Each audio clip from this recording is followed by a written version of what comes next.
Christina, two friends who got pregnant at the same time, created an Instagram to vent about how much we didn't know, and realized, wow, a lot of you are in the same boat. Who knew? Not us. Once we realized we weren't the only people frantically Googling things at 3 a.m., we thought, let's go bigger. So here we are with a podcast. We're bringing in experts on pregnancy, parenting, and women's health because, let's be honest, we're all just trying to survive this wild ride. Whether you're here for real talk, advice, or just some adult conversation, welcome to What I Wish I Knew.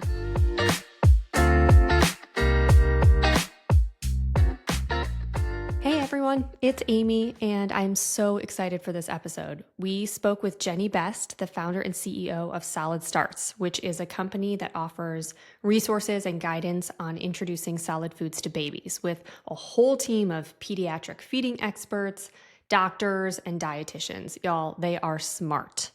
I have been obsessed with Solid Starts for many years, ever since my son was a baby, and I was basically spiraling over how to introduce solids in a safe way. So getting to sit down with Jenny was basically a fangirl moment for me. If starting solids stresses you out, same. This episode is going to make it way less intimidating. Jenny and the entire Solid Starts team does an incredible job of breaking down the biggest myths about feeding babies and shares the science behind baby-led weaning so you can enter this new phase with a whole lot more confidence. Christina was deep in spring break chaos with both kids home. If you know, you know. So I took the reins on this conversation, and trust me, we covered a lot. So let's get into it so you can geek out right alongside me.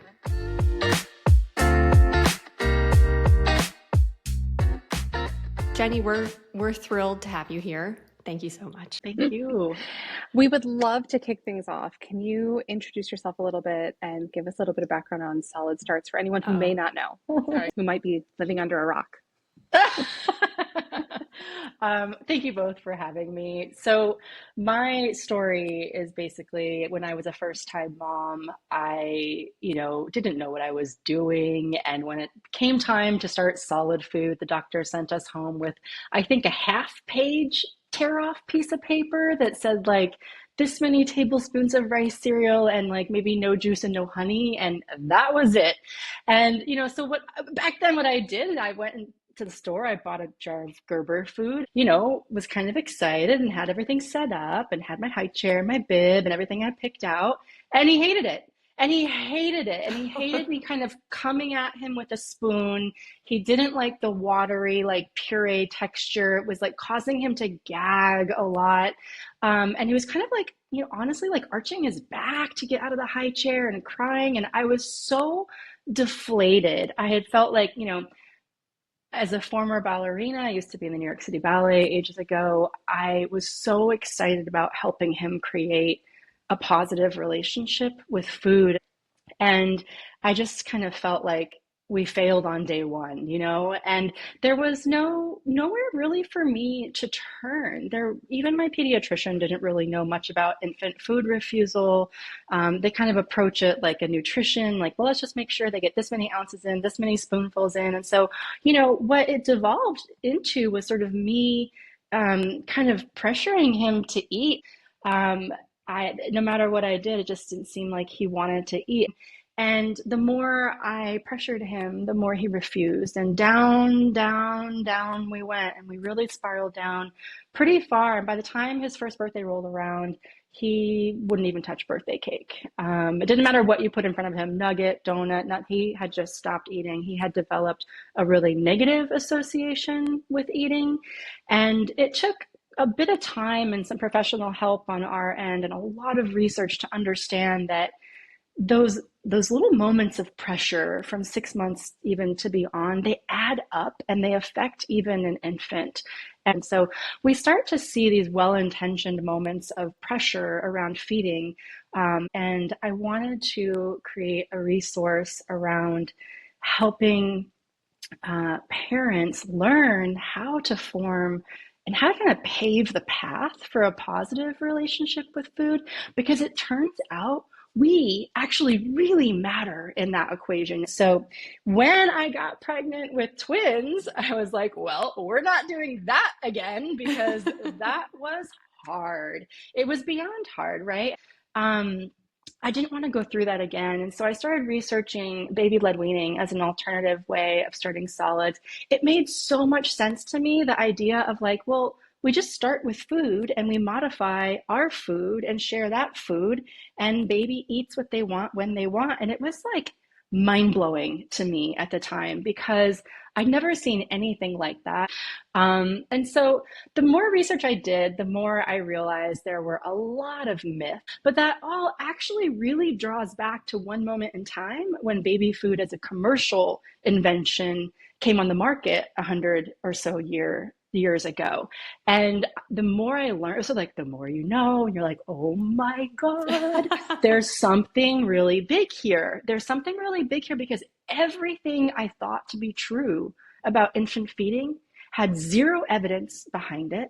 It's one of the only things the American Academy of Pediatrics has no evidence for in terms of the recommendations. There's no evidence that it is actually good for babies to start with purees. And there is evidence for supporting infant self-feeding, both, wait for it, reduces choking risk. Letting your baby put food in their own mouth reduces choking risk at all ages, including infancy, and cognitively deciding, I see that food, I want to pick up that food, I want to bring it to my mouth. There is explosive like neural behavior happening there. There is hand-eye coordination. There's baby feeling like they're in control and in charge of the moment.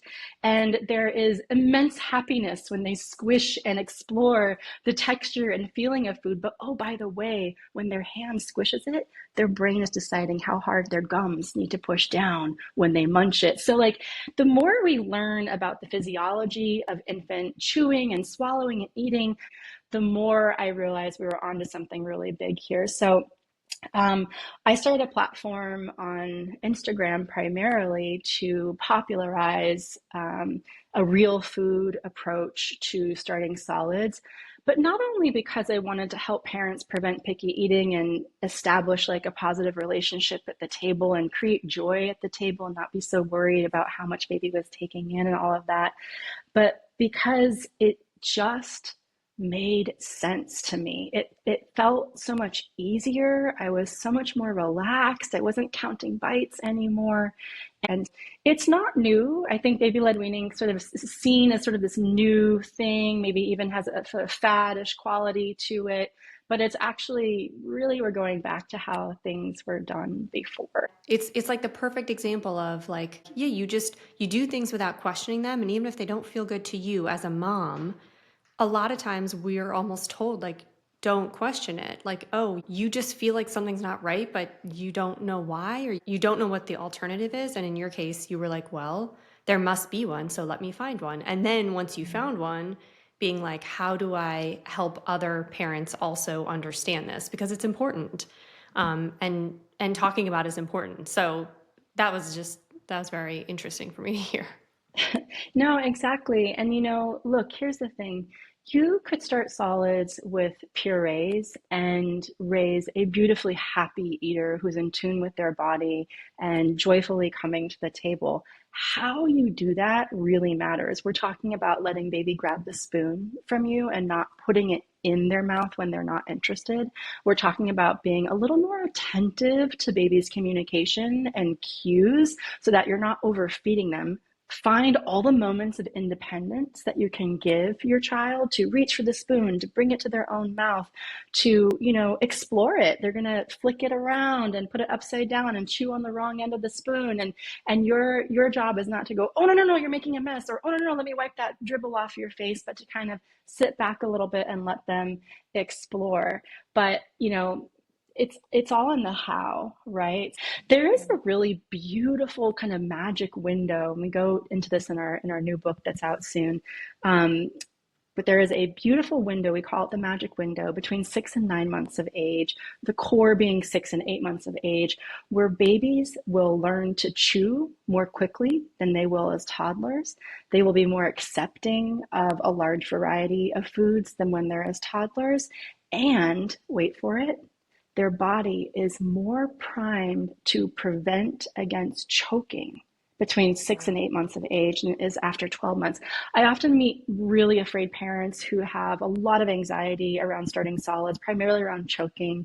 That was me too. That was me. That's why I did purees with my firstborn for so long. I was afraid. I didn't know what else to do. But for those who are afraid, we often see them kind of kick the can down the road to start, quote unquote, real food at 12 months of age, because they think, oh, let's wait till they have more teeth, or let's wait until they have more skills, or until I feel more comfortable. But in reality, you're actually increasing the likelihood that they may choke as a toddler. It's actually harder for an infant to choke on solid food than it is for a toddler. And if you think about it, what do toddlers have? They have the ability to pick up really small things with their pincer grasp, which a baby cannot do yet. So like little marbles, little leftover things on the floor, pistachios, those kinds of things.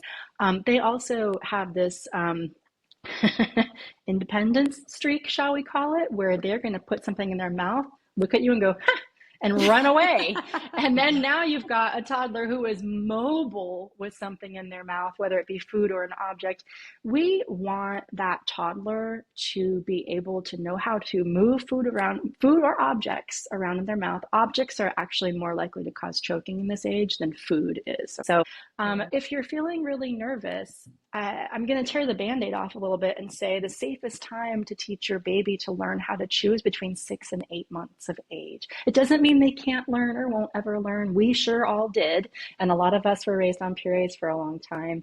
But the only way to practice chewing, which is the main way of preventing choking, is learning by doing. Our book dives deep into this. And honestly, like someone was just asking me, like, well, I already follow you on Instagram and this and that. We already have the app. Why would we buy the book? And I was like, well, if you want to read about everything you thought to be true about babies and feeding, and then have your mind totally blown because none of it, the research shows exactly the opposite, that's what the book is. It's a, sort of a disruption of data.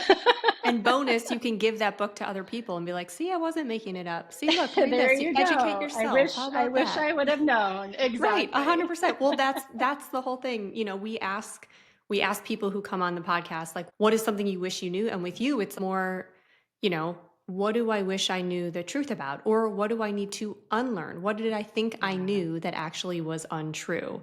What are some of the most common myths? Preview of the book, I'm guessing, but what are some that you see a lot that you guys have addressed? Yeah, I mean, I would say teeth and gagging are big ones. So let's talk about teeth. So, and it makes sense, right? You think, well, of course I have teeth and I use my molars to chew, so I couldn't give babies steak until they have molars, right? Well, to be honest, your body breaks down food in a number of different ways that are not just teeth. And most foods can be given to babies whether or not they have teeth. Actually, what's really funny is that I think one of the reasons that notion, oh, babies must need teeth to have real food, came up is because Gerber used to have an advertisement, and they had some pretty heavy ad campaigns over the last 50 to 75 years. And one of their advertisements basically showed a baby with two front bunny teeth, the top two bunny teeth. And I think it said something like, Bobby is now ready to learn how to chew because he has teeth. And we all know we don't chew with our bunny teeth. That would be very odd. We can tear and bite with our bunny teeth, but that doesn't necessarily make it safer. And it makes it a little more risky, actually, because they can tear off big pieces and, shapes that they may not otherwise have. Your baby's molars are not going to come in until their second birthday. And, waiting until age 2 or 3 to offer real food would be a massive mistake in terms of babies' exposure to flavor and texture, and what will happen is it's basically like babies get used to the food they're fed. Okay, so if you're doing applesauce versus apples, your baby and your toddler and your preschooler, I guarantee it, I have lived it, will prefer applesauce. It's not that it can't be changed later. It just takes a lot more work. And so the teeth is a big, making sure you have to have teeth to offer real food is a big myth that we're trying to bust.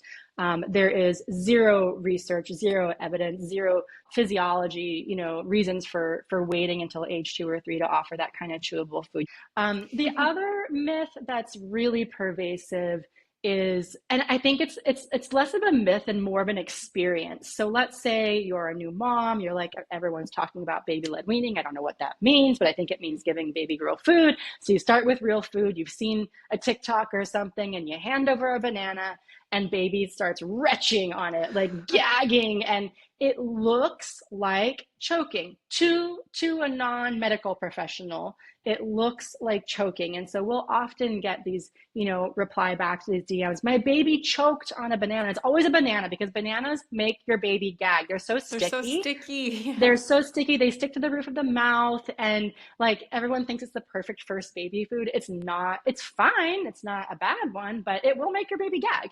And so everyone thinks that gagging is like the start of choking, or that gagging leads to choking, or that gagging is actually a choking event, when in like from a body perspective, it's almost the opposite. So let me just explain this and nerd out for a second, because I know it's a big one for parents. And I know it's a big barrier for a lot of parents who started with baby-led weaning and then abandoned it and said, no effing way. I'm going back to purees. So first, gagging is common. It's normal. Gagging is actually good. Gagging is good. I want you to like say that over and over to yourself. When I see my baby gag, it's good. Babies are going to gag a lot as they learn to manage food around the mouth. And here's a little fun little tidbit that I wish I would have known way back when is this: the longer a baby is on puree, the more likely it is that they will gag when they are offered real food, and for a longer period of time. So the only way is through. And what I mean by that is the only way to move past gagging is for baby to feel chewable food in their mouth over and over and over again. The gag reflex happens because the baby's brain is like, whoa, what is all this new stuff in my mouth? And they don't yet have like a mental map of the mouth like we do. If you have a hard-boiled egg and maybe there's like a little piece of shell left on it that you didn't know about, and that ends up in your mouth, your brain finds that fast and your tongue moves it forward and you spit it out almost without thinking about it. Baby doesn't yet have that sort of mental map of the mouth. And so you need a lot of poking and pressure and input to the mouth for baby's brain to kind of go, okay, this is there and this is there and that's over there. In the meantime, they're going to gag. They're likely to gag a lot.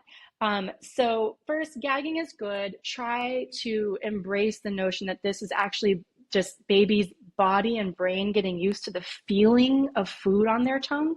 Another reassuring thing that I found really helpful when I was doing baby-led weaning for the first time with my twins was that this little fact, the gag reflex in a baby is triggered really far forward on the tongue. So for you and I to gag, food kind of has to get pretty far back in our throat, which is why I think it feels scary for us when we see baby gagging, like, oh, unchewed food must have gotten so far back. No. They're gagging because food touched the middle of their tongue. So the gag reflex is triggered more on the forward part of their tongue than, for an adult. And that actually moves slowly back in the mouth around 12 months of age, which is why if you're waiting until 12 months of age to offer, real food, they're likely to gag a heck of a lot more, but it's also more risky because the gag reflex is being triggered further back in the mouth as the child gets older. So there's these magical things all happening between 6 and 8 months of age where the body is primed to protect against choking, multiple layers of defense that fade with time. And so you want to kind of seize that window and jump through it, because the lowest choking risk is going to be from 6 to 8 months of age. Baby's body is like in such high gear to protect against it. They learn to chew most easily between 6 and 8 months of age, and they're open to exploring most foods at this age. And that matters a lot, because let's say you wait until 12 months of age to start real food because you're worried about choking or this or that. Well, getting a toddler to try a new food is ridiculously Best hard. of luck. Best of Best of luck. luck. And so even if you think, well, waiting with time is going to help because whatever, they're older, they're probably not going to try it by then. Yeah. Our feeding therapists, who are of the highest levels of infant swallowing specialties, they've taught at Stanford, they've worked at the hospitals that Stanford's associated with some of the most complex cases, babies with hearts on the outsides of their body, teaching them to eat. And they will say over and over again, they are much more worried about a toddler running around with like a snack, a food marketed as a snack, like a baby carrot or a string cheese, than they are an infant with a huge hunk of steak. Totally. Because that younger baby's body is more primed and set up to protect itself from choking. And it's a lower risk situation. They're likely sitting in a high chair, a little bit calmer environment. They're not so mobile and crazy. So we want to make sure that by 12 months of age that you're giving your baby lots of repetitive, consistent practice around eating food. Don't worry if they don't swallow any for the first couple of months. That's totally normal. Your job is just to create the opportunity for them to practice. Yep. Yep. Totally. I feel like I have solid startsisms in my brain all the time of like, food stays at the table, but your body doesn't have to. And, I feel like I literally can see the video where you pulled up string cheese and and you were like, look at this. And it's like boing, boing, boing. Imagine that going down your kid's throat and them being like, oh God, versus some of these other textured foods that are different. And what makes me crazy is that most, if not all, of the foods marketed to toddlers, the shape, the size, the texture, the consistency are more in the line of what our experts would consider a choking hazard than say like the dinner you're having tonight that you might share with your baby. Totally. String cheese being a really obvious one, but Yep. it's frustrating. My son is 4 and I'm still, there are certain foods that I'm still very, very wary about. I mean, of course he's a kid, he loves string cheese. And that's, I think one of the other things that, when we're talking about learning how to eat and learning how to safely handle food and all these things, it's like you want to also do it when it's within your control, because I guarantee your son or your daughter is going to go to someone's house and they're going to be like, snack time. You want some string cheese? You want some grapes? You want some whatever? Yeah. And so look, same thing with an infant. Avoidance and waiting and saying, no, you can never have a jelly bean. No, you can never have string cheese because it's high risk isn't the solution. The solution is go, hey, you see this string cheese? Look how it pulls off so cool. Isn't that so cool? You can make long strips of that.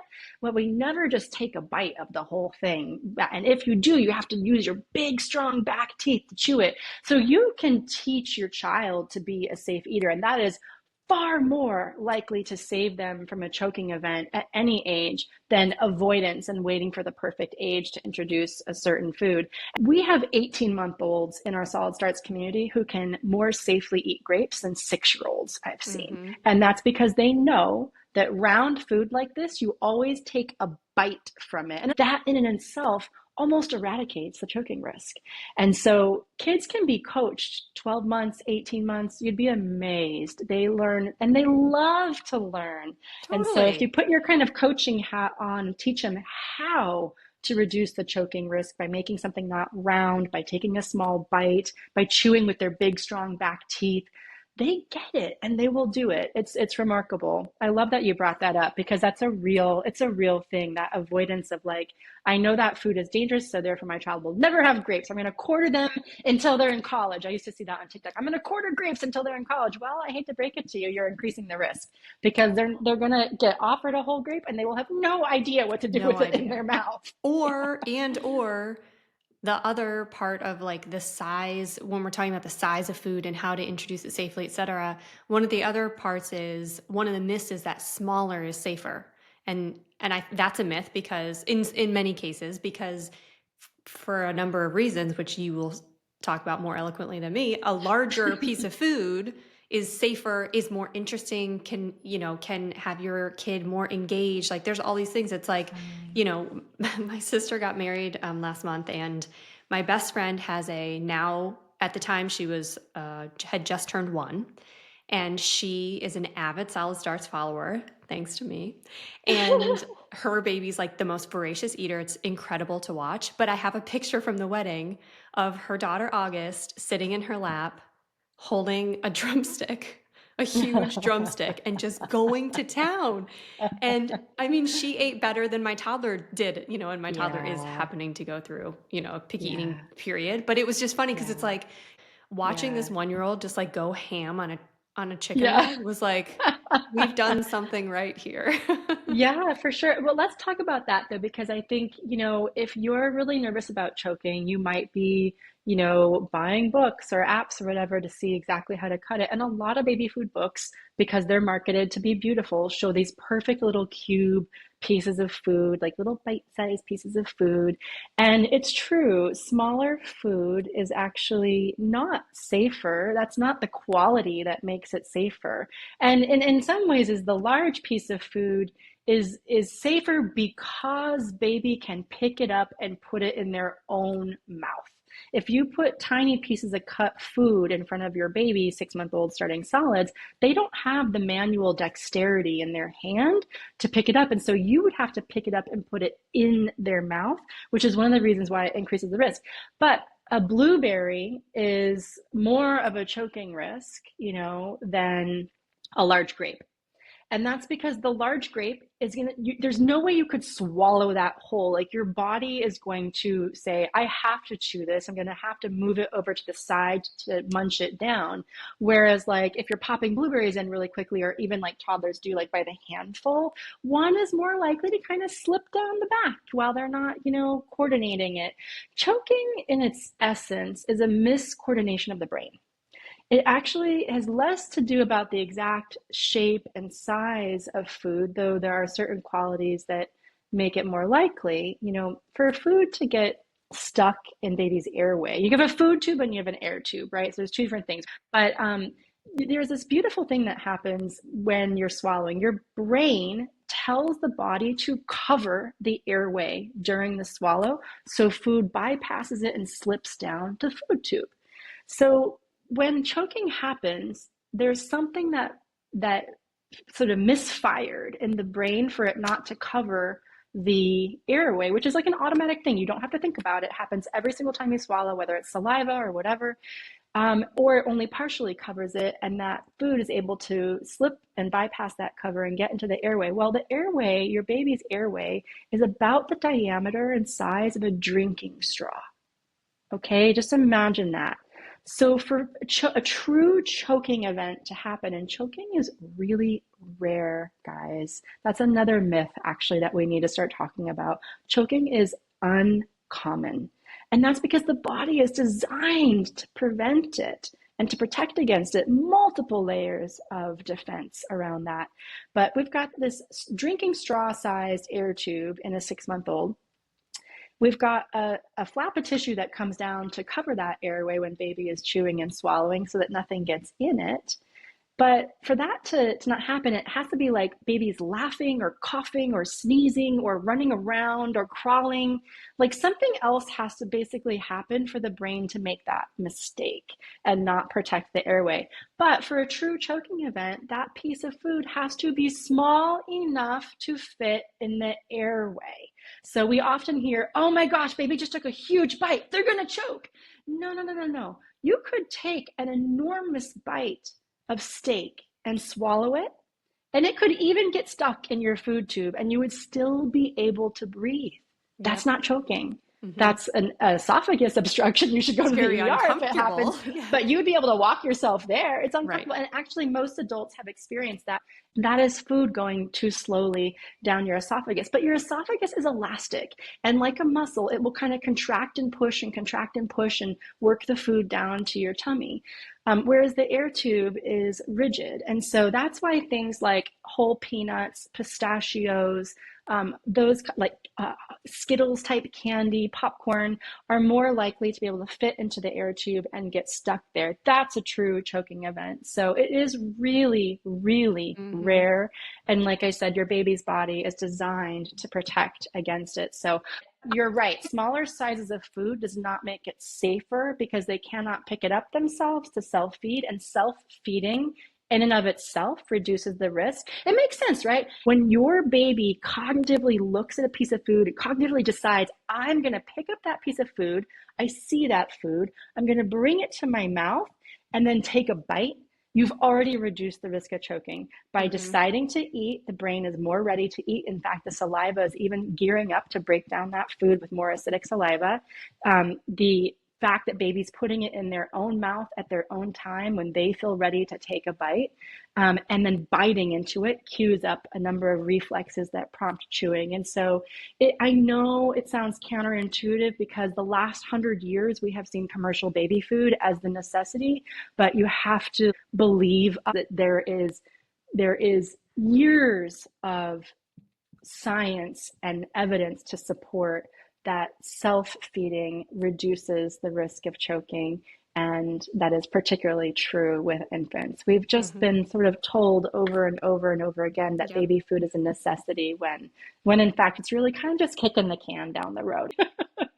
It's another myth that I think we could address, which is that there's adult food and there's baby food. There are certainly foods, honey is a good example, certainly foods that babies shouldn't have until a certain age, or, foods, nuts that you want to avoid feeding in a certain way until a certain age. But you will get some raised eyebrows if you take your, 10-month-old to the restaurant and you're letting him eat, spicy food. He's having Thai tonight. He's having Chinese tonight, whatever.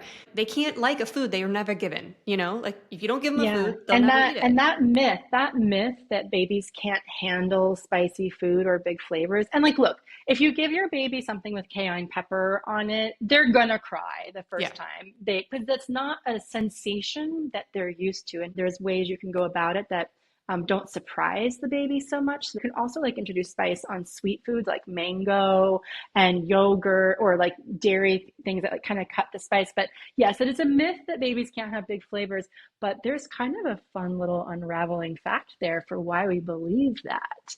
So it's based on Puritan history in America, which is really fun. So you know how we all used to think that rice cereal was the best food for babies? That's certainly what your parents thought. If you weren't told that, that's great, we're moving on.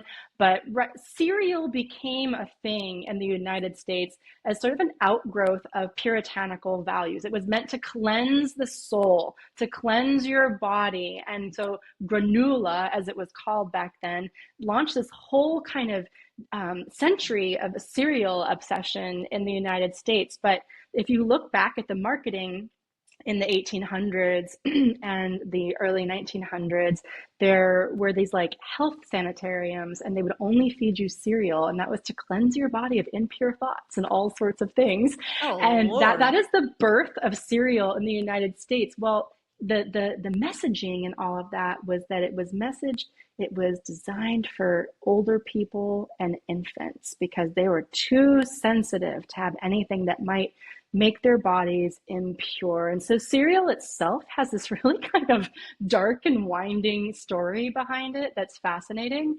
And we just think, oh, oatmeal should be baby's first food, right? Well, there's actually no perfect first food.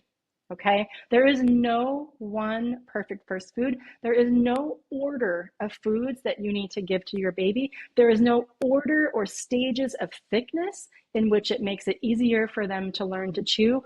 Everything we thought to be true about infant feeding turns out to be kind of a fallacy. And it was kind of simple things, even nutrition as a science was kind of new in the 1920s.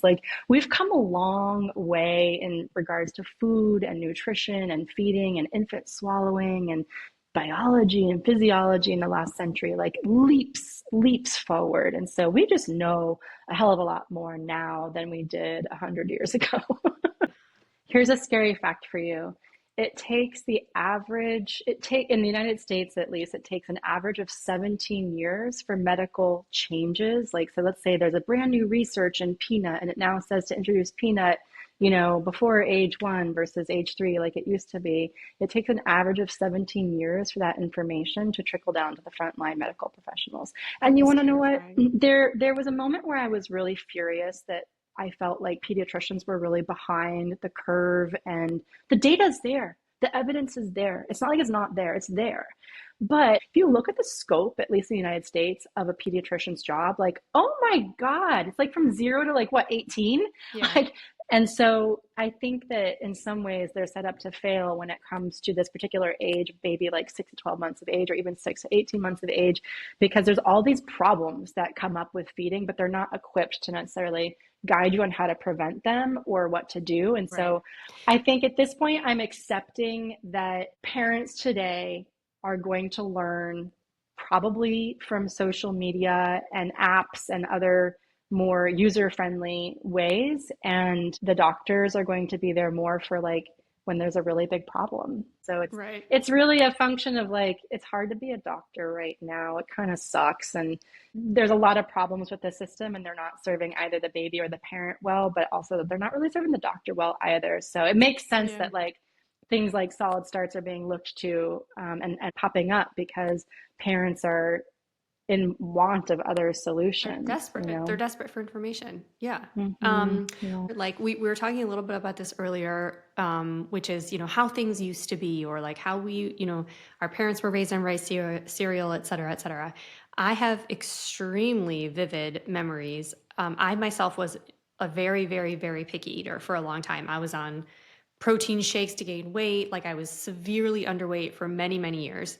And I have really vivid memories of my grandmother making sandwiches for lunch, and she made something, whatever, it had mayonnaise on it, and like I didn't like mayonnaise, and it was like, take a bite.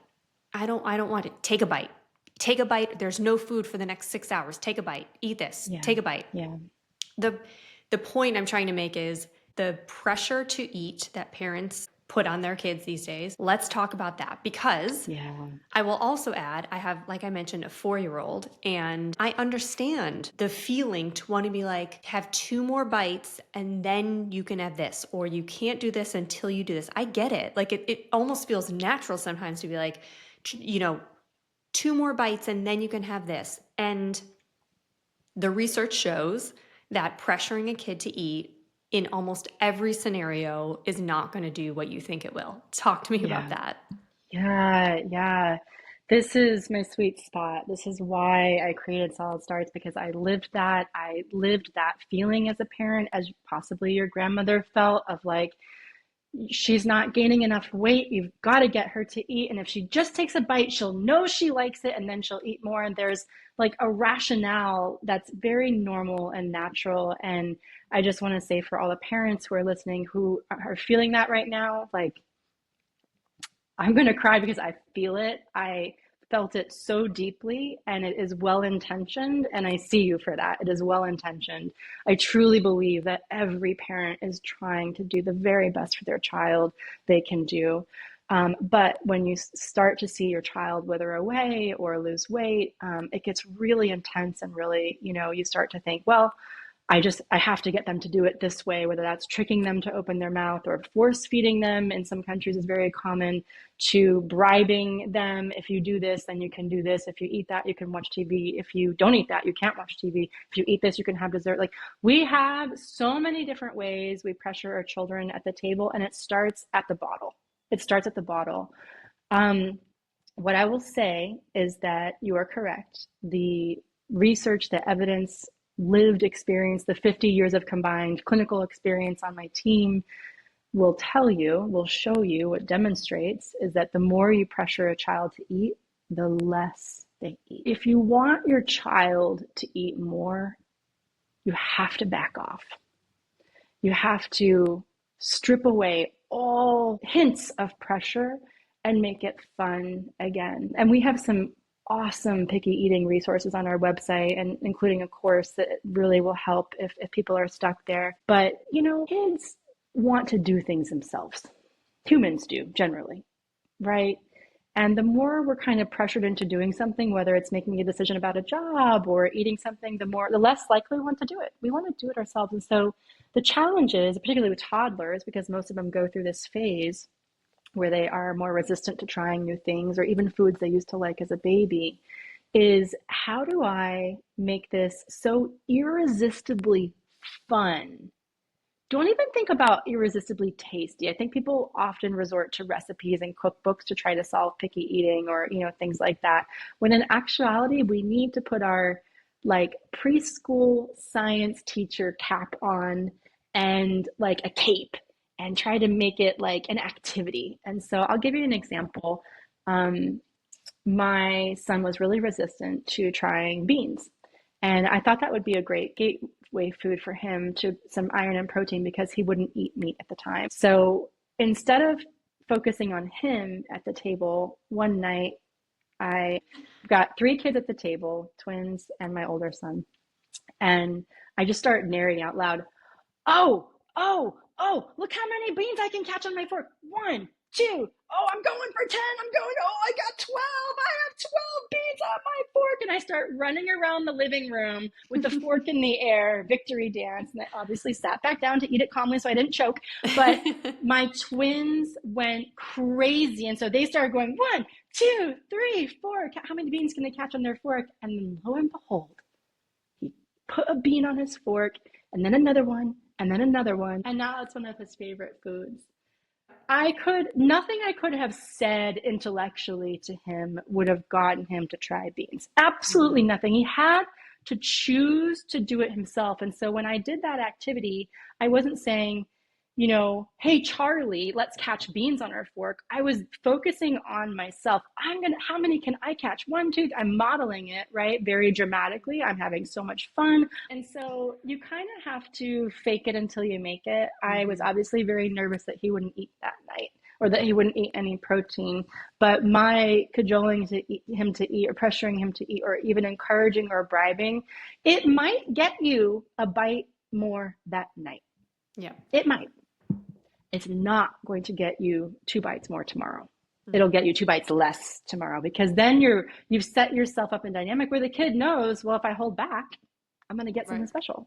Right. Right. Right. Or I only have to have 2 bites instead of eating it because I enjoy it or because exactly I'm in the middle of having a conversation and I'm eating because I'm hungry. There and is 100%. And there is a really profoundly sad component of this, which is that if you feel yourself trying to get your kid to eat, the more you're saying, hey you little one, I know better than your body about what your body needs. Mm-hmm.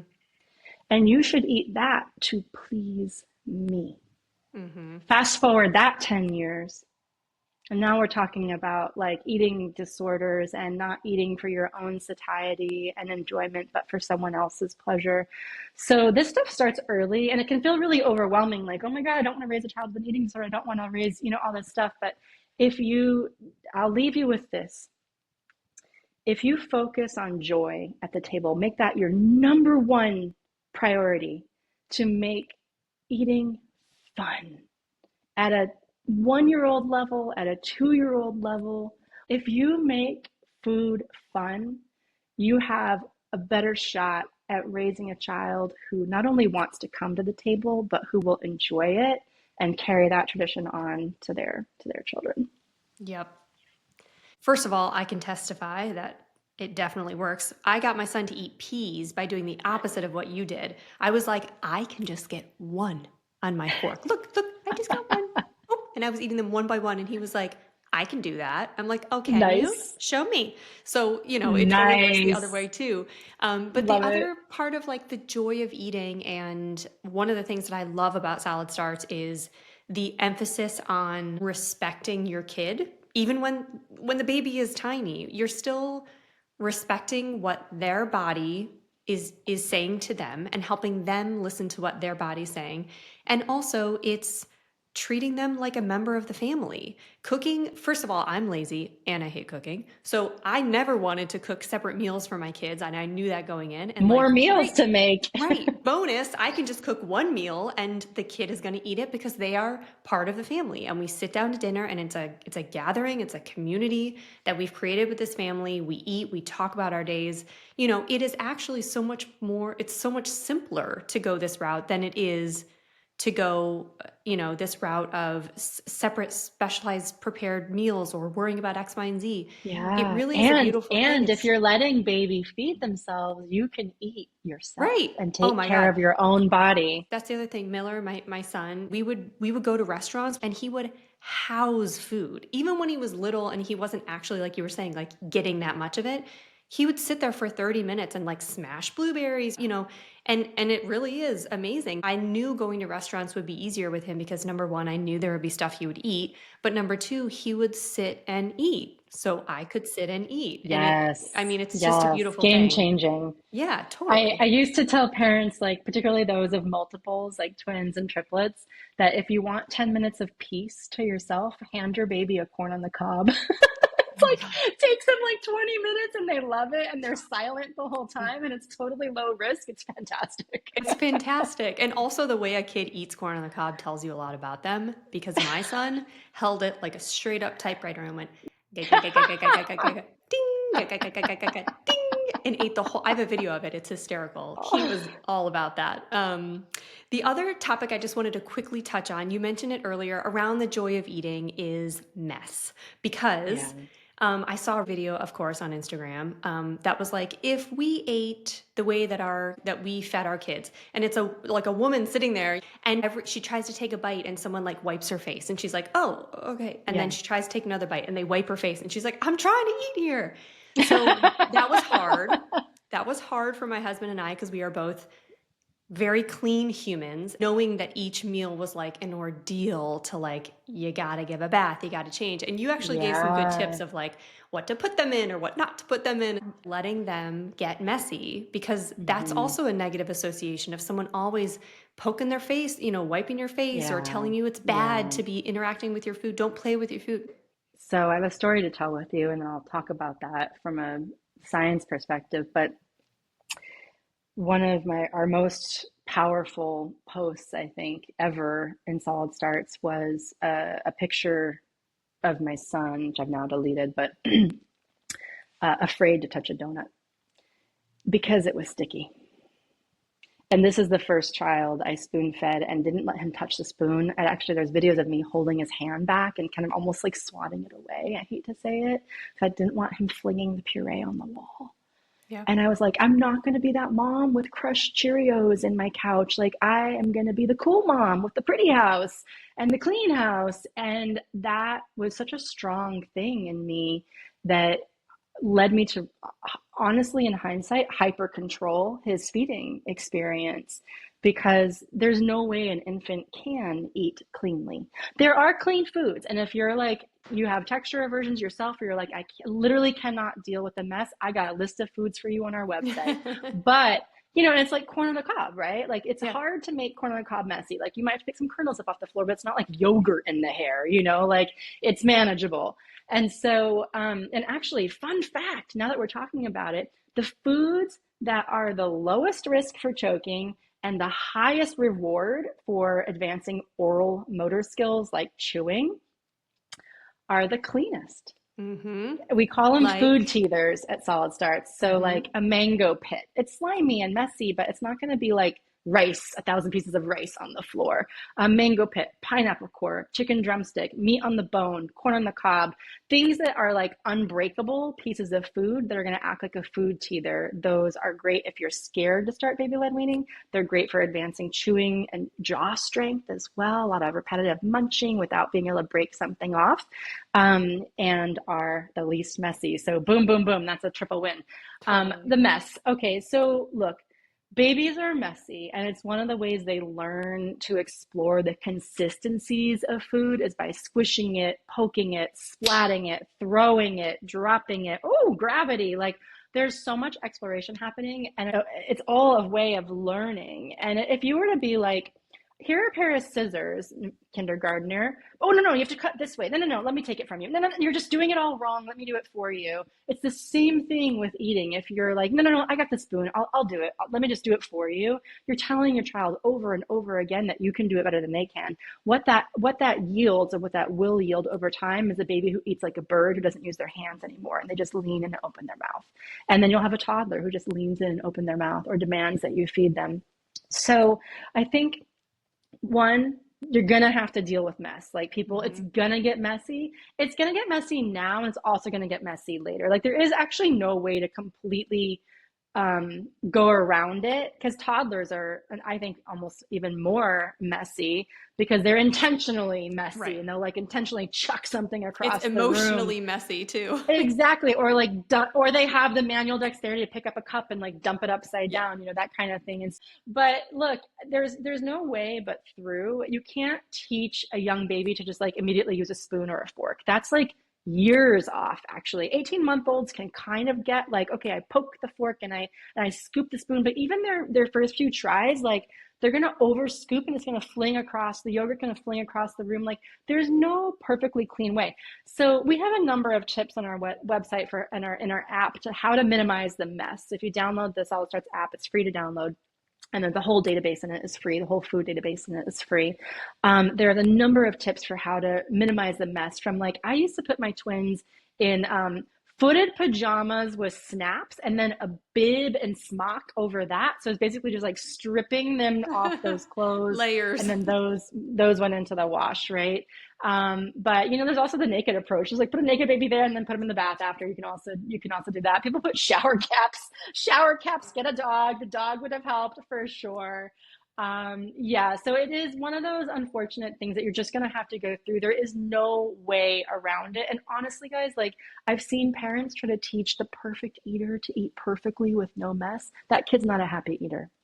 That kid's not a happy eater, because the rule, how they eat, was so heavy-handed that it was like, oh, there's all these rules at the table, and I don't like how I feel here, and so I have to do it this exact perfect way. And yeah, the more you come at your baby's face and like wipe them aggressively, the more they're not going to want to come back to the high chair, because it's an unpleasant experience. So I would say it's one of those things where you're just going to have to deal with the mess. Though we have some tips on how to like get through it a little more easily. Yep. And again, I can't recommend a dog enough. We have two, and I feel like my cleanup time is like cut in a third at this point. So For sure. yeah. For sure. Yeah. Okay. Tell us about the Solid Starts book. Tell us what we can find in that book, and why would someone want to get it? Yeah, so we are so thrilled. Penguin Random House is our publisher, and we think we are publishing what will be the next sort of evergreen baby book that lasts for probably beyond our lifetimes. Solid Starts for Babies: How to Raise a Happy Eater is out April 1st, and it is probably the book that's going to change everything you thought to be true about feeding babies. We present the evidence in a really simple, digestible way. We poke holes in the data and how it's collected, and show you, for example, how it's actually really hard for a baby to choke, and how the data actually shows choking is not at all a common cause of death in babies or young children. We basically take a ton of myths and bust them, and then show you the truth and the evidence. And the beautiful thing is that kind of the light between the clouds parting is that it all leads to, oh, I can do this in a way that feels right for me and my family. I can take my time. I can feed foods that are culturally relevant to my family. I don't have to use a Western puree. And I hope that it will take away a lot of anxiety for parents, and show them exactly how to do baby-led weaning if they're curious. But even if they're not doing baby-led weaning, how to raise a child who loves to eat, who listens to their body, who eats when they're hungry and stops when they're full. And it sounds so simple, but we as parents and humans have really complicated that relationship over years and years.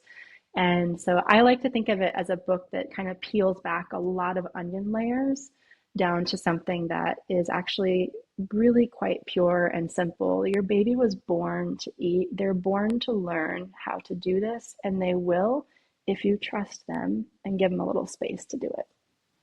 That's beautiful. I love that. I can't wait to get the book. Can't wait. And in addition to the book, for those who haven't actually gone on the Solid Starts website or the app, there's also the largest database of how to prepare food, information about food, all different types of food that's being added to all the time. So you can just look up a food and say, like, how can I feed an apple to my 8-month-old?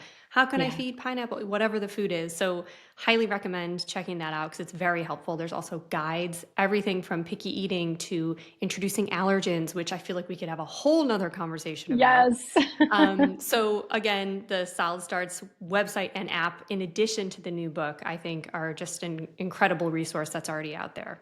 Yeah, they all work well nicely together. I think my hope is that people start with the book, they get the app when it's like comes to game, showtime of like, okay, let's get started, how to actually do this.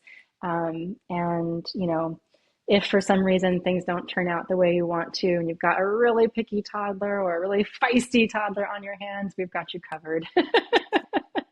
I've been there.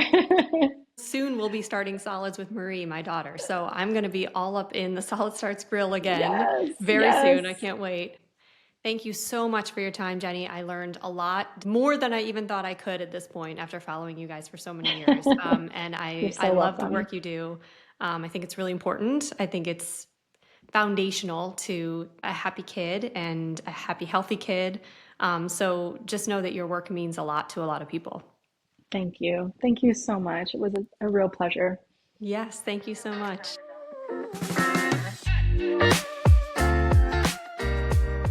Thanks for hanging out with us today. If you liked what you heard, or if you're just like, okay, these are my people, don't forget to hit subscribe and leave a review. And if you want to keep the combo going, come find us on Instagram at whatiwishiknew_. We'll be back next time with more expert interviews, real life stories, and a couple of laughs. Until then, remember, we're all in this together.